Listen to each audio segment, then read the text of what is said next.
We are continuing reading about the nature of Samadhi, some of the final concepts for us to explore as we begin to end this book. Here are some big questions relevant to the state of Samadhi, superconsciousness. What is the nature of the consciousness of those whose self is established in reality and truth? Someone who's found their center, you could say. How do they see others? How do they see their surroundings? What thoughts and emotions exist in the consciousness of the realized ones, and how do they live in the world? Realized souls can only be recognized with the eyes of the soul. Outwardly, they appear exactly the same as anyone else. They eat, sleep, speak, laugh, and go about their daily duties the same as others. But with deeper reflection, the differences are noticeable. A peaceful nature, all-understanding goodness, purity, splendor, and a quiet dignity radiate from a God-realized soul. Samadhi and moksha, liberation, occur in the Sahasrara Chakra, the crown, the so-called 10th door to the city of 9 gates, which is an ancient metaphor for the body. It opens when we follow one of the yoga paths with perseverance and devotion. The path of Raja Yoga, the royal yoga with discipline and practice. The path of Karma Yoga, the yoga of action with selfless service. The path of Bhakti Yoga, path of loving devotion towards the divine. Or the path of Jnana Yoga, the yoga of knowing wisdom with study and renunciation. But for the final step of moksha, liberation, we need Guru Kripa, the grace of a spiritual teacher, as well as the guidance and assistance of such a master. In India, there is a popular saying, "You should not change your inner vision." This means that we should remain faithful to the path, master or Ishta Devata, personal form of the divine that we have chosen, and not constantly change our beliefs or objectives. How can we reach the top of a mountain if we do not stay focused on the goal and move forward, but instead continue to turn back or go around in circles? Under no circumstances think, "I am the Atma, the true self. I am God and do not need a master.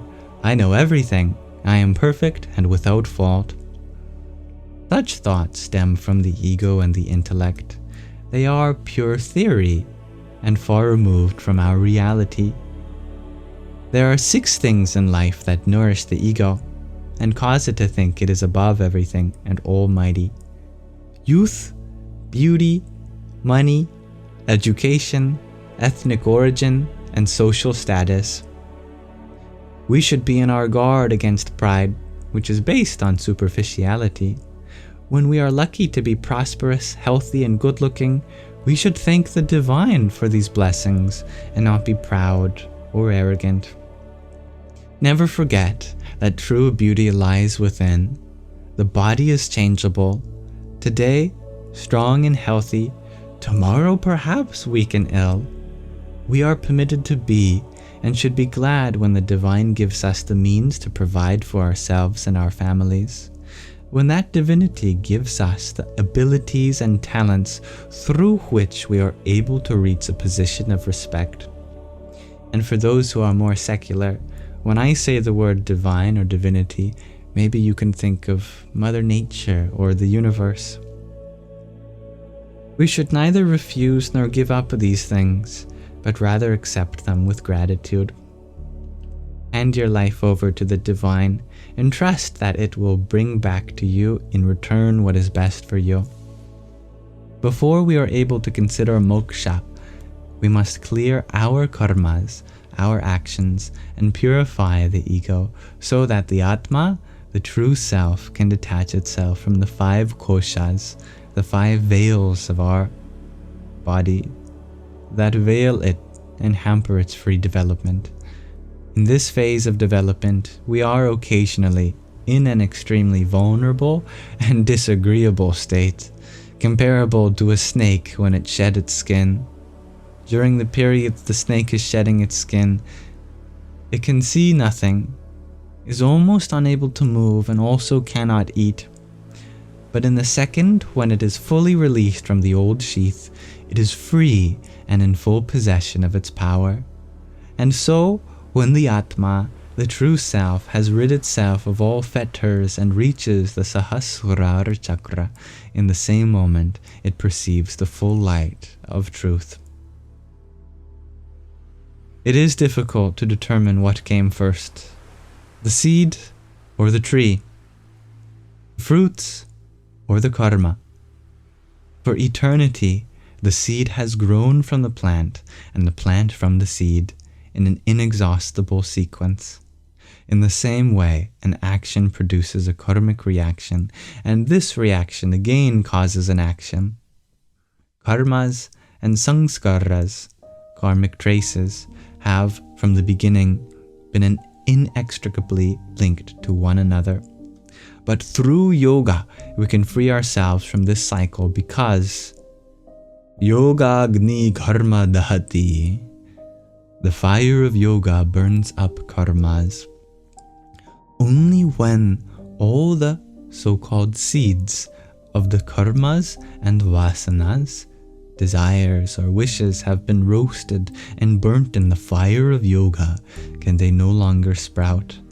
Only then does the door to liberation open to the aspirant. Because from then on, one's actions produce no new sanskaras in one's consciousness, and therefore no more effects for subsequent lives. With the dissolution of the ego, when the distinction of my I and your I no longer exist, the sanchita karma, karma from earlier lives, also dissolves. But the prarabdha karma, karma that has become ripe in this life and has already begun to work, is different. This continues to discharge itself. The following simile can serve as an example. When a turning wheel suddenly comes off, it continues to turn freely for a while before it finally comes to a standstill. And this is how it is with karma, the root of birth and death. Ignorance is in fact destroyed, but the plant, the present life, still exists for some time. Moksha, liberation, is in no way a final state. To the contrary, it is a fruitful new beginning. When the divine gives a person riches, it is not just so that this particular person alone can enjoy them, but rather that the riches are shared with others. Whoever has acquired knowledge and experience through study applies this in their profession for the benefit of others.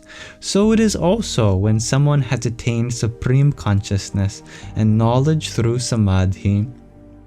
Some yogis withdraw from the activities of society and live as hermits far away from civilization. But they work spiritually for the benefit of the world through prayer and meditation. Their existence is itself a blessing for the world.